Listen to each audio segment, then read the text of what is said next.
Na mpenzi mtazamaji wa chaneli yetu ya Ibada Halisi TV, tuko leo katika kanisa la EAGT Galilaya hapa Uyole jijini Mbeya. Na hapa tumekuja kutaka kujua ratiba na taratibu za ibada za hapa huwa zinafanyikaje, lakini kwa kipindi hiki maalum cha televisheni yetu ya Ibada Halisi TV niko na mwalimu wa watoto ambaye anahusika na malezi ya watoto. Niko naye hapa, tuna mambo machache tuzungumza naye. Karibu.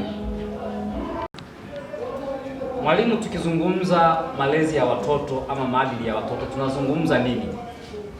Ni kuwalea watoto katika tabia njema.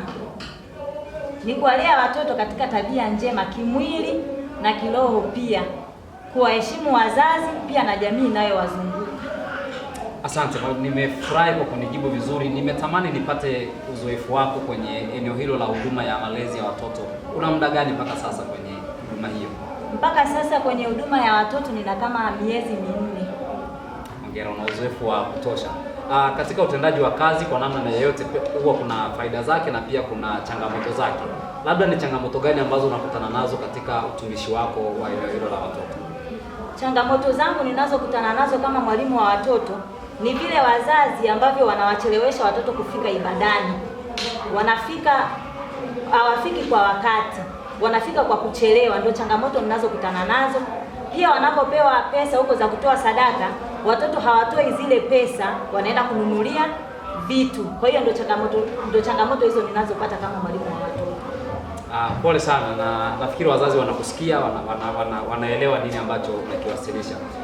Labda faida ambayo unaipata kupitia watoto hawa ambao wewe kama mwalimu unawalea hapa kanisani, nini ambacho unajisikia vizuri pale ambapo watoto wanafanya vizuri, ama faida gani unaipata kwenye eneo lako hilo la utumishi? Faida ninayopata mimi kama mwalimu, napenda vile ninavyowafundisha watoto wawe wanaelewa. Nikiwapa kifungu mtoto wao anashika kwa wakati, pia awe ananisikiliza mwalimu kile ninachoongea. Na mimi mwenyewe mwalimu ninafurahi kwamba nina watoto na wafundisha wanaelewa. Asante. Huduma hii ambayo unaifanya mwalimu ni huduma ya kuteuliwa ama ni wito kutoka kwa Mungu kama ambavyo wengine wanaitwa, kila mmoja anapewa karama yake katika kutumikia Mungu, na wewe kwenye eneo hili la watoto ikoje mwalimu? Mimi naamini nimeitwa na Mungu. Japo niliteuliwa, lakini naamini nimeitwa na Mungu. Maana ni huduma ninayoipenda kutoka ndani. Labda kwa kumalizia mwalimu, unawaambia nini wazazi ambao wanakaa na watoto huko mtaani? Kuna wengine wako tu majumbani, hawaji kanisani, wengine wanatamani kuja, labda wazazi wamekuwa vikwazo, wanashindwa kufika ibadani, wanashindwa kupata maadili haya ambayo leo tumeyapata hapa kwako kwa maana ya kuwalea watoto. Unawaambia nini wazazi wenzio? Naamini pia na wewe ni mzazi. Mimi ninachowaambia wazazi ni kwamba wajitahidi kuwahimiza watoto wafike ibadani. Akimuhimiza mtoto afike ibadani, mtoto anaepukana na mambo mengi. Hawezi kujifunza makundi mabovu, hawezi kujifunza tabia mbaya, lakini mtoto akimleta kanisani, mtoto anajifunza mambo mengi, hata jichanganya na dunia. Mtoto atakuwa mwadilifu katika mambo yote.